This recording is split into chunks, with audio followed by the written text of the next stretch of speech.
Selamat pagi, selamat datang kembali di berkimia.com bersama saya kembali, Kang Arya.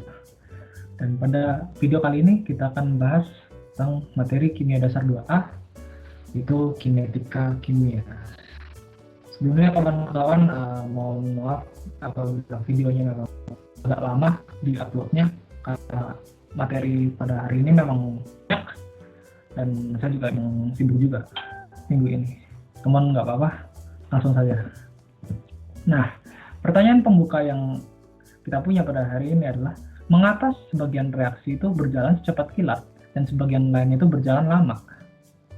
Kan kita tentunya paham ya, kalau di alam tuh reaksi kimia itu banyak sekali, namun kecepatannya juga beda-beda.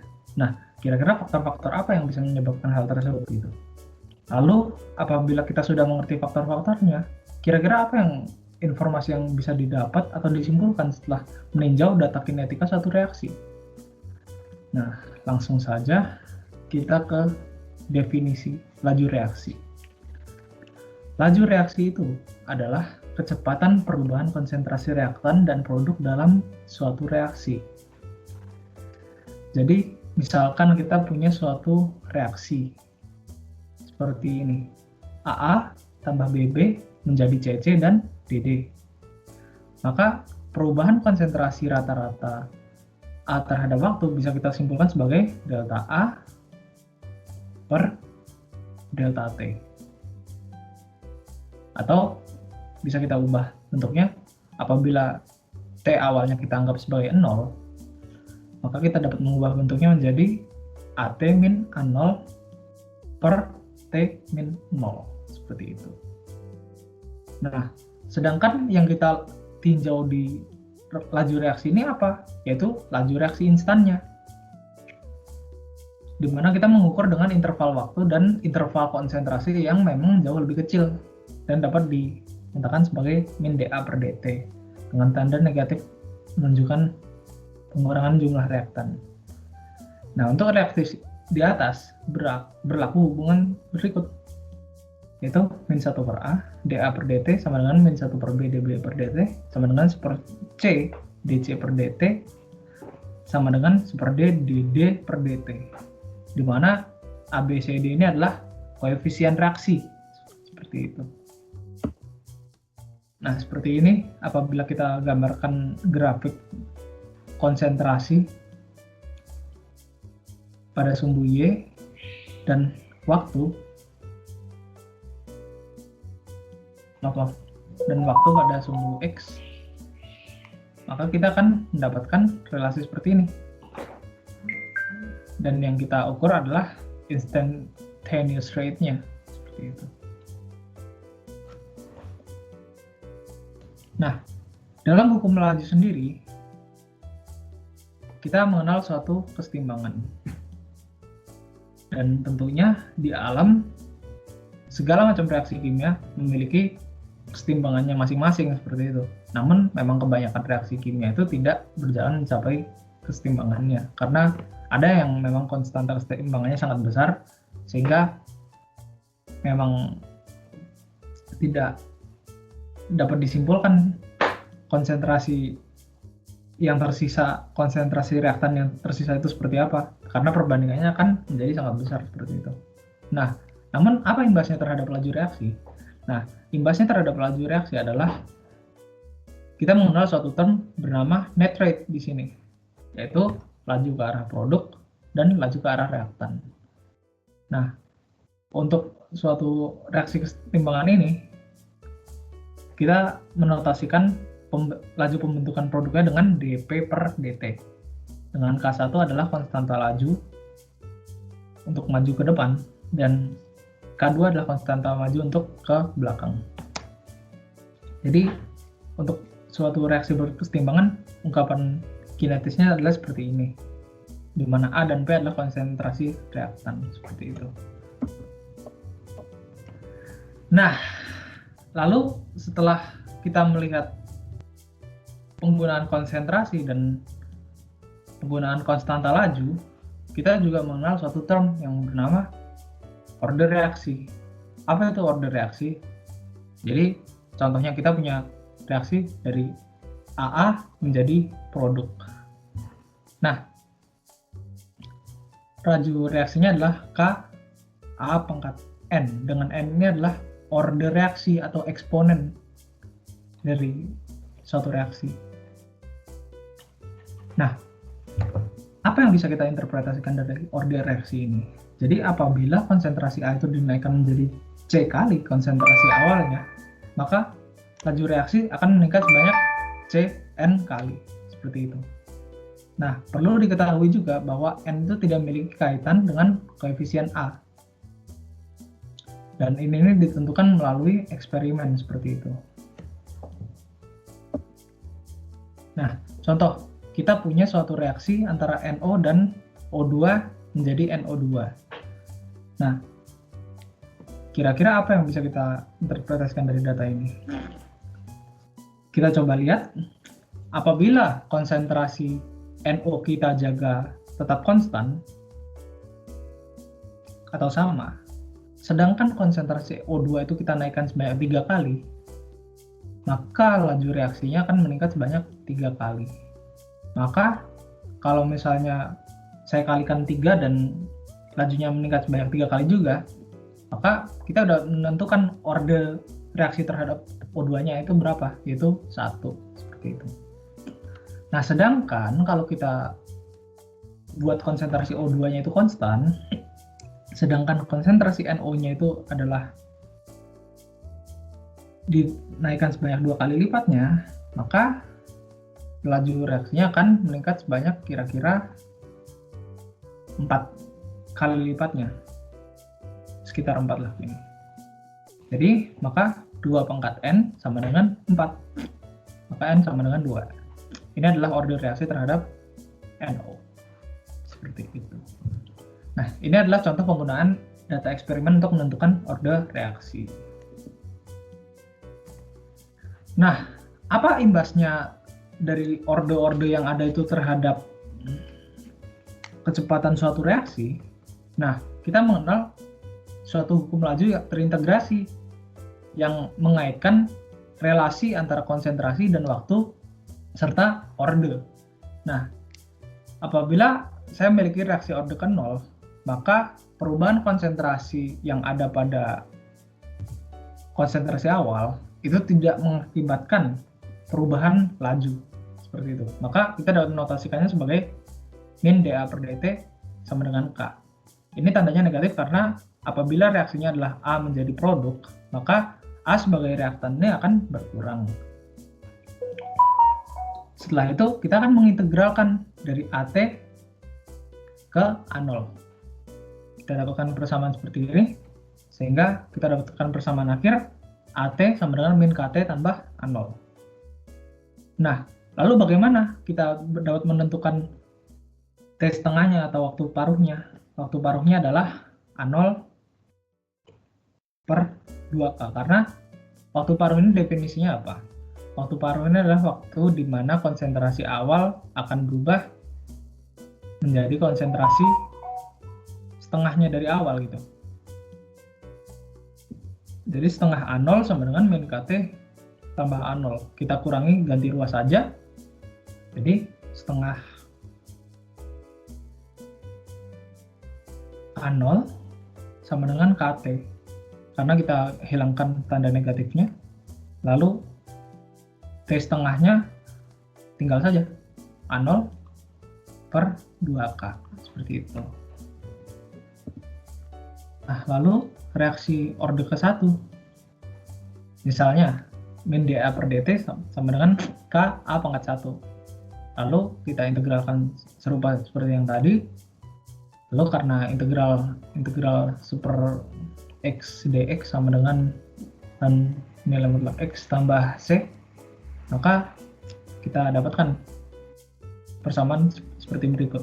Ln AT per A0 sama dengan min KT. Nah, apabila kita cari T setengahnya atau waktu paruhnya, kita akan mendapatkan persamaan seperti ini. Ln setengah A0 per A0 sama dengan min KT. Jadi ln setengah kan sama dengan min len 2. Lalu sama dengan min KT. Lalu T setengahnya kita dapatkan len 2 per K. Seperti itu. Maka kalau kita mengartikannya, maka T setengah ini akan konstan. Jadi kalau misalnya kita gambarkan grafik konsentrasi terhadap waktu, ini kan dia akan turun terus seperti kayak gini. Nah, andaikan ini konsentrasi awal, dan ini dia telah berkurang menjadi setengah dari jumlahnya, seperti ini. Lalu setengah ini akan berkurang lagi setengah dari jumlahnya. Ini akan berkurang terus, namun T setengah yang ada di sini, ini akan terus-menerus konstan seperti itu kalau misalnya kita bikin grafiknya. Ini misalnya konsentrasi A ya ini. Lalu orde kedua. Kita akan seperti yang tadi, lalu kita integralkan. Akhirnya setelah kita mengintegralkan, kita mendapatkan persamaan super A0 tambah KT sama dengan super AT. Dan waktu paruhnya adalah super A0 dikali K. Seperti itu. Ini tidak konstan ya, karena orde 0 dan 2 itu tidak konstan karena bergantung pada konsentrasi A0. Seperti itu. Nah, apa yang dapat kita simpulkan untuk reaksi orde ke N? Nah, maka untuk N yang tidak sama dengan 1, kita dapat menuliskannya sebagai berikut. Min dA per dt sama dengan K A pangkat N. Karena N ini bisa berbagai macam ya, bisa pecahan juga bahkan seperti itu. Lalu kita integralkan kembali. Lalu kita dapat menyimpulkan bahwa persamaan akhir laju reaksinya adalah seperti ini. Super AT pangkat N-1 sama dengan super A0 pangkat N-1 tambah N-1 kali K kali T. Coba kita uji untuk orde kedua. Orde 2 kan sama saja ya, berarti super A0 pangkat 1 sama dengan tambah 2 kali 2 min 1 KT tambah KT sama dengan super AT. Konsisten saja ya, seperti ini. Nah, kalau misalnya orde 3, berarti kita tinggal masukkan N-nya sama dengan 3. Seperti itu. N sama dengan orde. Nah, interpretasi lainnya adalah apabila kita memiliki dua reaktan yang berbeda dan keduanya adalah orde 1, seperti itu. Kira-kira bagaimana? Kita dapat menyelesaikannya dengan ungkapan seperti ini. R sama dengan K1 A kali B. Kita bikin stoikiometrinya, di mana A itu, andaikan ini konsentrasi awal, dan ini yang berubahnya ini adalah seperti ini. Lalu berarti di akhirnya A0 min X, ini B0 min X. Lalu ini X. Maka dx per dt-nya adalah K1 dikali A0 min X dikali B0 min X. Karena kan ini konsentrasi A dan B pada akhirnya gitu. Lalu kita integralkan X-nya. Kita lakukan pemisahan pada integral, di mana A dan B-nya ini kita ganti ruas, kita kali silang ke sini ke A kecil dan B kecilnya. Lalu kita dapatkan A-nya seperti ini, karena kan A tambah B sama dengan 0, A-nya sama dengan min B, berarti A-nya sama dengan 1 per B0 min A0. Nah, maka di akhir integral ini kita dapat menuliskannya sebagai bentuk seperti ini, sama dengan min K kali T. Nah, akhirnya, bentuk akhirnya seperti apa? Jadi, A0 min X ini kan A, dan B0 min X ini B. Jadi kita bisa menuliskannya seperti ini. Seper B0 min A0 len A0 per A dikali B per B0. Nah, oke. Maka grafik ln A0 dikali B per A kali B0 akan linear dengan T, di mana M-nya adalah K dikali selisih antara konsentrasi B awal dan A awal, seperti itu. Nah, lalu grafik regresi untuk reaksi-reaksi yang lainnya seperti apa? Seperti ini. Jadi kalau orde 2 dia akan linear dengan per A, orde 1 dia akan linear dengan ln A, dan orde 0 dia akan linear terhadap A. Nah, kalau kalian diberikan data, kalian harus membandingkan antara seper A, ln A, dan A. Dan kalian harus cari yang mana yang linearitasnya paling besar. Kalian bisa lakukan ini melalui regresi dengan kalkulator saintifik seperti itu. Linearitas itu ditentukan oleh R kuadrat.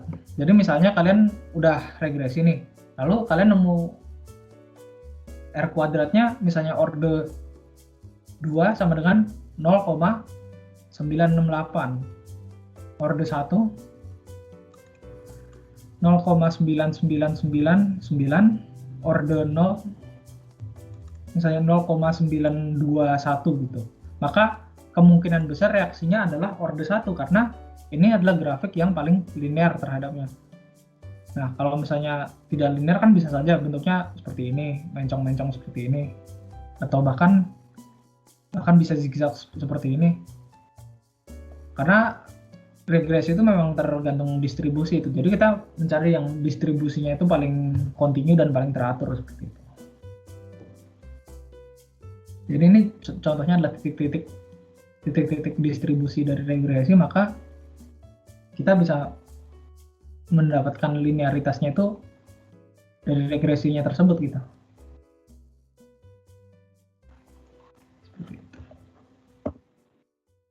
Nah, kalau misalnya kita udah meneliti orde reaksi, kira-kira apa sih informasi yang bisa kita dapatkan dari meneliti orde reaksi itu?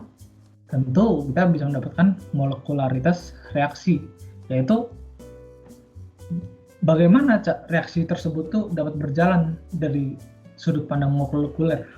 Nah, contohnya ada dua hal utama yang kita bahas di molekularitas reaksi, yaitu unimolekuler dan bimolekuler. Apa itu unimolekuler? Itu dari kata uni, itu satu molekul mengalami perubahan menjadi sebuah zat baru mengikuti orde pertama.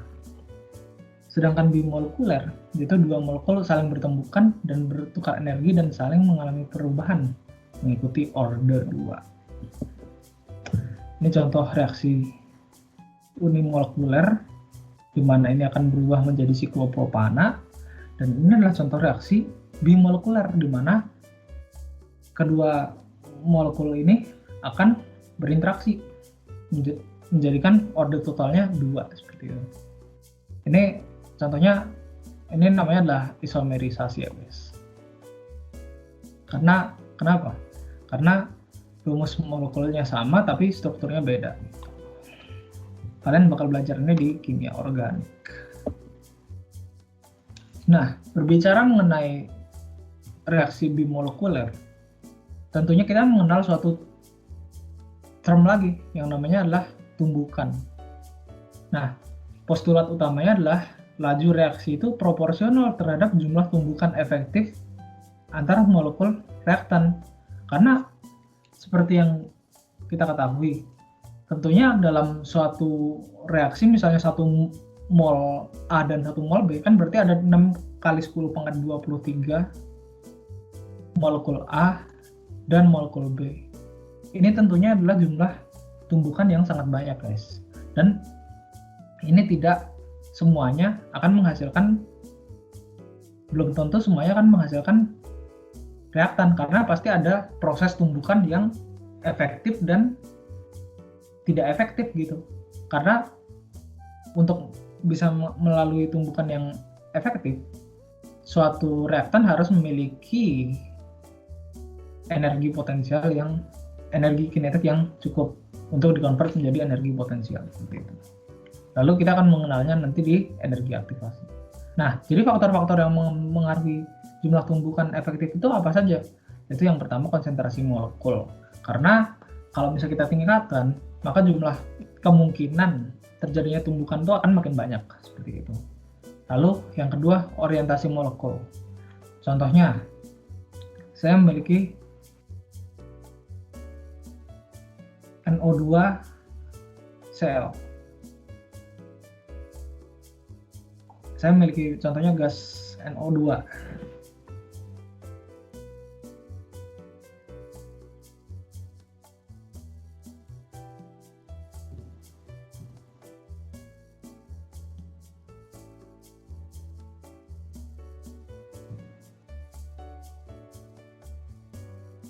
Nah, lalu kita akan tabrakan dia dengan molekul Cl.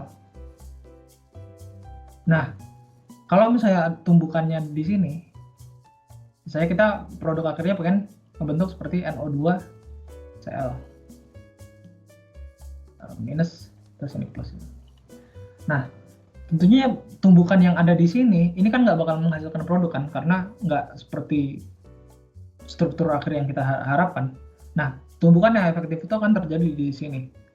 Dan perlu diketahui juga bahwa akan terjadi banyak sekali tumbukan gitu. Seperti yang tadi sudah saya bilang, maka yang mana yang akan menghasilkan produk ya yang efektif gitu. Lalu energi aktivasi. Energi aktivasi itu adalah energi potensial yang harus dilalui oleh suatu molekul untuk dapat membentuk molekul lain gitu. Jadi kalau misalnya molekul tersebut tidak memiliki energi kinetik yang cukup, dia nggak akan membuat molekul yang lain. Bagaimana persamaannya dan relasinya terhadap laju reaksi? Yaitu ln K sama dengan ln A min EA per RT, di mana A ini adalah konstanta Arrhenius.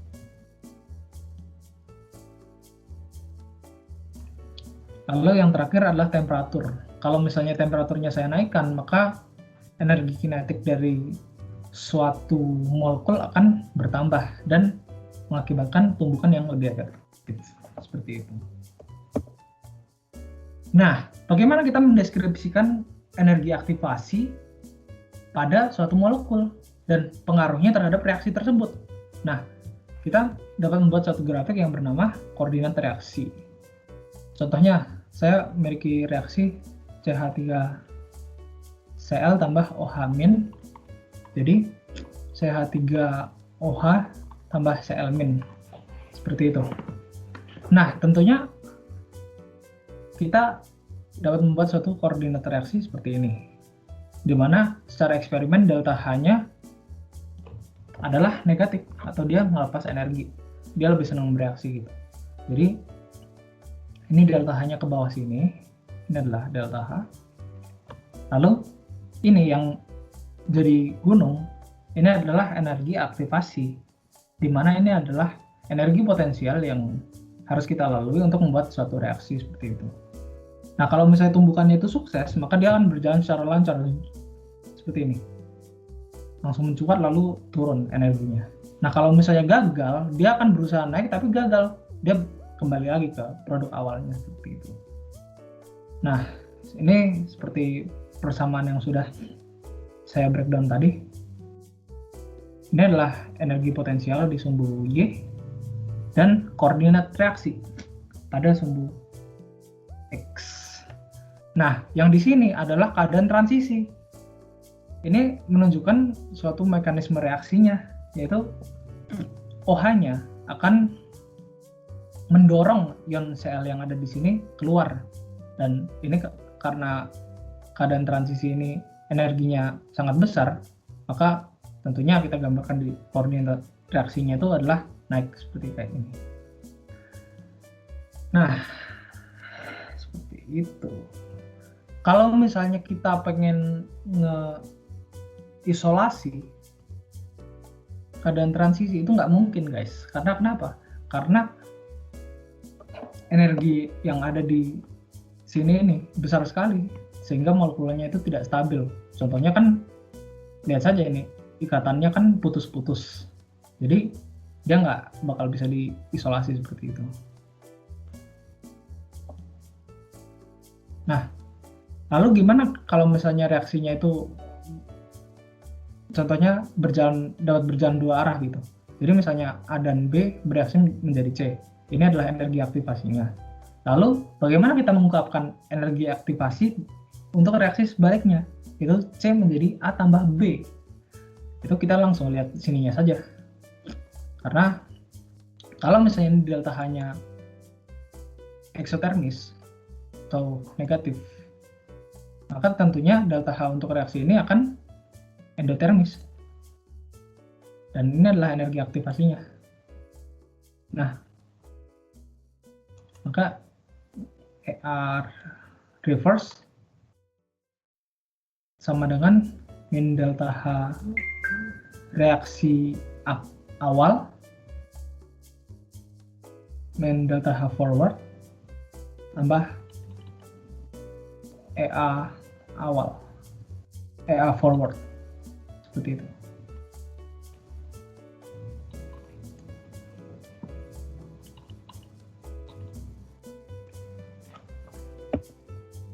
Nah, berdasarkan suatu postulat yang dinamakan postulat Hammond, apa yang bisa kita lihat dari kecondongan pada keadaan transisi? Ini keadaan transisinya contohnya. Nah, kalau misalnya bentuk keadaan transisinya itu mirip dengan reaktan, maka koordinat reaksinya akan cenderung condong ke arah reaktan. Sedangkan kalau misalnya keadaan transisinya itu lebih mirip produk, maka dia akan condong ke arah produk, seperti itu. Jadi ke sini, ini condongnya kan ke sini, guys. Kayak gitu. Nah, lalu setelah kita mengetahui orde dan berbagai macam energi aktivasi, lalu kita menyimpulkan yaitu bagaimana suatu reaksi dapat berjalan, yaitu mekanisme reaksinya.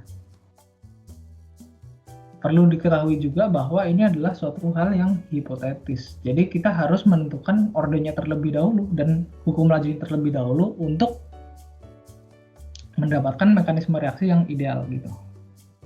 Jadi kita dapat menyelesaikan suatu mekanisme reaksi melalui pendekatan kesetimbangan dan steady state. Langsung saja.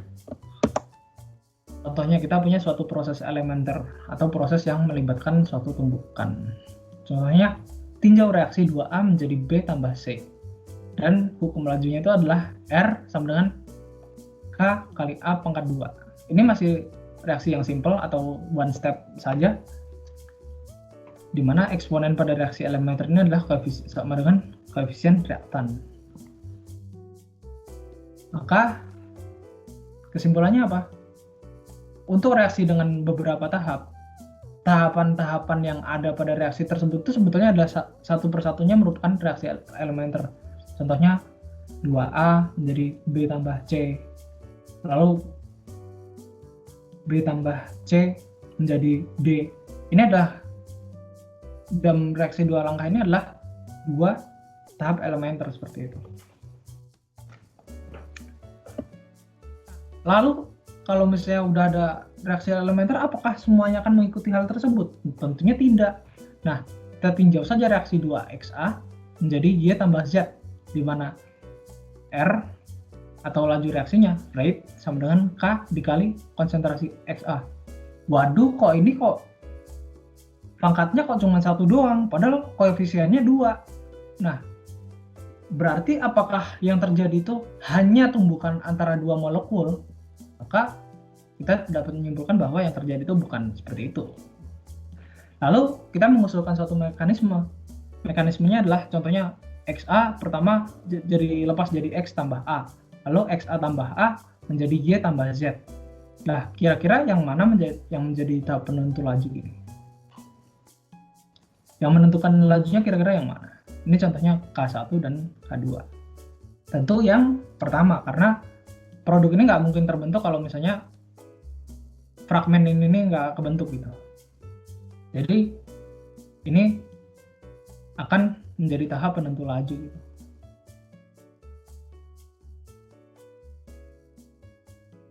Nah, untuk reaksi yang memiliki lebih dari satu langkah, tahap penentu laju itu adalah tahap yang paling lambat. Karena kenapa? Analoginya gini guys. Jadi kalau misalnya kalian misalnya ngebuang waktu gitu. Kalian main game misalnya 5 jam, terus kalian belajar 1 jam. kira-kira terus terus ibu kalian marah gitu. Kira-kira ibu kalian marah ini adalah suatu reaksi gitu kan.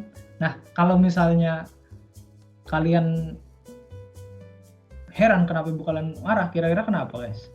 Ya karena kalian main gamenya 5 jam lah. Karena kan dari waktu kalian yang kebuang kan dari 6 jam, kontribusi terbesarnya itu adalah 5 jam kalian bermain game. Dan 1 jamnya kan buat buka-buka buku doang, nggak ngapa-ngapain, nggak belajar yang sungguhnya. Ini analoginya guys. Jadi pokoknya yang kontribusinya paling besar terhadap suatu laju reaksi gitu. Nah, lalu kita memiliki kasus kedua. Contohnya tinjau kasus ini, yaitu 2NO tambah 2H2 menjadi N2 tambah 2H2O. Nah, usulan mekanismenya adalah seperti ini. 2NO tambah H2 menjadi N2O tambah H2O. Ini kayaknya sama dengan K1. Atau tetapan laju reaksinya adalah K1. N2O tambah H2 menjadi N2 tambah H2O. Kayaknya adalah K2. Lalu kalian buat satu kesetimbangan di mana laju ke depan dan ke belakangnya akan sama. Seperti itu. Nah, maka R-nya sama dengan K1 NO kuadrat dan H2. Nah, secara eksperimen sama juga. Kalian dapatnya K NO kuadrat dan H kuadrat. Nah, namun kira-kira apa masalah yang disebabkan oleh mekanisme ini? Nah, kita lihat di sini. Kalau misalnya kalian punya molekul NO, dan H2. Kalau misalnya kalian harus nabrakin 3 molekul ini kan sulit guys. Jadi kayak prosesnya bakal ribet banget dan lama banget. Nah, jadi kemungkinan besar ini bukan mekanisme yang sesungguhnya gitu. Kita harus cari jalan lain yang hukum lajunya juga sama juga gitu. Nah, alternatifnya seperti apa? Itu seperti ini. Itu contohnya 2NO menjadi N2O2 dulu. Ini cepat. N2O2 tambah H2 menjadi N2O dan H2O. Ini lambat. N2O tambah H2 menjadi N2 tambah H2O. Lalu kalian bikin kesetimbangannya adalah rate forward sama dengan rate reverse. Jadi ketika kalian maju ke sini dan ke sini ini sama. Ini kayak gimana? KF NO kuadrat sama dengan KR N2O2. Maka kita ketemu deh N2O2 nya seperti apa. Maka R nya tinggal kita kali KP aja. Maka R sama dengan KP KF per KR kali NO kuadrat. Ini bisa kita misalkan K aksen kali NO kuadrat dikali H2 maaf. Dan ini konsisten saja guys dengan laju reaksi yang tadi. Karena kan ke aksennya kita juga dapat juga. Seperti itu. Nah, perlu juga diketahui bahwa yang menjadi penentu laju reaksi ini tidak boleh gitu. Reaktannya ini adalah dua buah intermediate tuh tidak boleh gitu. Karena kalau misalnya 2 buah intermediate ini bereaksi membuat produknya, ini bukan merupakan suatu penentu laju reaksi gitu. Karena tentunya pembentukannya akan jauh lebih cepat dibanding pembentukan awal intermediate-nya tersebut gitu. Nah, lalu kita mengenal suatu ungkapan steady state, yaitu intermediate adalah zat antara yang terbentuk pada proses reaksi dan tidak muncul di akhir reaksi. Jadi kalau misalnya saya punya reaksi A tambah B jadi I jadi P, ini P-nya itu produk. Nah, kan intermediate ini adalah zat antara, jadi dia terbentuk akibat reaksi A dengan B, namun secara spontan dia akan terbentuk lagi menjadi P gitu. Jadi nggak ada di awal maupun di akhir. Nah, pada pendekatan steady state ini asumsi yang digunakan adalah konsentrasi intermediate itu adalah konstan gitu. D intermediate per dt sama dengan 0. Nah, jangan menginterpretasikan ini sebagai konsentrasi intermediate itu selalu pasti 0 juga. Karena contohnya, kita memiliki reaksi yang di medium basa. Misalnya ini jadi OH- jadi produk. Nah, lalu kita kontrol pH pada reaksinya ini, misalnya kita kontrol pH-nya 12 gitu. Nah, tentunya kita kan bakal tahu bahwa mau gimana pun juga OH- ini akan tetap ada gitu di reaksi. Jadi, namun perubahannya nggak ada. Jadi reaksi ini pH-nya konstan gitu. Jadi walaupun dia tetap ada, namun perubahannya adalah 0. Valid-valid saja bila digunakan di steady state. Nah, ini adalah profil koordinat reaksinya. Ini adalah transition state pertama dan transition state kedua. Lalu ini adalah intermediate-nya. Jadi dia memiliki dua energi aktivasi yang ada untuk dilampaui seperti itu. Nah, kira-kira kalau misalnya kita buat steady state-nya gimana nih guys? Jadi K1 misalnya DI per DT sama dengan 0. K1 A kali B min K2 I sama dengan 0. Jadi I sama dengan K1 per K2 A kali B. Maka laju pembentukan produknya K1 A dikali B. Jadi ini bergantung pada, ini adalah laju penentu reaksinya ya, pembentukan intermediate ini, karena termnya K1 ini ada di akhir persamaan seperti itu. Nah, kita tinjau lagi reaksi yang tadi. N2NO jadi N2O2 lalu jadi produknya. Kira-kira gimana nih kita menentukan intermediate-nya? Nah, yang jadi intermediate di sini adalah N2O2 dan N2O.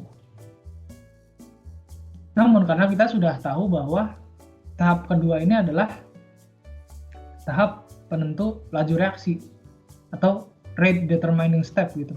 Maka kita langsung saja masukkan ke tahap keduanya. Maka dN2O2 per dt sama dengan 0. Maka N2O2-nya kita bisa dapatkan. Lalu R-nya langsung kita kalikan saja dengan K2 kali K1 kali NO kuadrat tambah dikali H2 per K-1 tambah K2 H2. Waduh, ini kok nggak konsisten ya? Padahal kan tadi kan harusnya K2 harusnya K kali NO kuadrat tambah H2. Nah, ini yang akan kita breakdown selanjutnya. Namun kita tentunya sudah sepakat bahwa K2 ini adalah tahap penentu laju reaksi. Seperti itu. Nah, ini adalah laju yang diobservasi. Observed rate. Lalu ini laju yang kita dapatkan melalui mekanisme reaksinya. Nah, apa yang bisa kita simpulkan? Karena K2 ini sangat kecil, karena reaksinya berjalan lambat, maka konsisten saja karena K-1 ini jauh lebih besar daripada K2, karena kan yang pertama kan cepat, kalau yang kedua lambat, maka jadi konsisten aja. Kalau misalnya ini jauh lebih besar, maka ini secara efektif hilang dong dari penjumlahannya. Jadi R-nya mirip dengan K2, K1 per K-1 NO kuadrat H2, kayak gitu. Nah, apabila konsentrasi H2-nya kita gedein banget, maka sampai saking besarnya sampai ininya jadi kecil banget, walaupun ini juga kecil juga, maka rate-nya adalah K1 dikali NO kuadrat. Jadi orde 2. Jadi bisa saja ordenya itu berubah apabila konsentrasi satu reaktan itu dinaikkan secara signifikan seperti itu. Nah, untuk yang terakhir, kita akan belajar mengenai katalisis. Jadi, sifat dari katalisis yang sering diajarkan di SMA itu tidak diajarkan secara detailnya, karena seringkali ada beberapa guru yang memang bilang bahwa katalis itu sifatnya akan menurunkan energi aktivasi. Nah, lalu kalian tentunya bakal bertanya, lah kok bisa Bu? Atau Pak, kok bisa tiba-tiba energi aktivasinya turun? Nah, di sini kita akan membreakdown fungsi dari katalisis itu apa. Tentunya fungsi dari katalisis itu adalah memberikan suatu pathway yang baru untuk mekanisme reaksi yang menurunkan energi aktivasinya. Jadi, contohnya, ini adalah laju tanpa katalis, energi aktivasinya segini. Laju dengan katalis itu energi aktivasinya segini. Jadi intinya katalis ini akan membuat suatu mekanisme reaksi alternatif gitu, yang energi aktivasinya lebih rendah. Lalu kita punya dua term, itu homogen, yaitu katalis dengan fase yang sama dengan reaktan, lalu non-homogen, memiliki fase yang berbeda dengan reaktan. Contohnya, kalau saya absorpsikan H2 pada logam.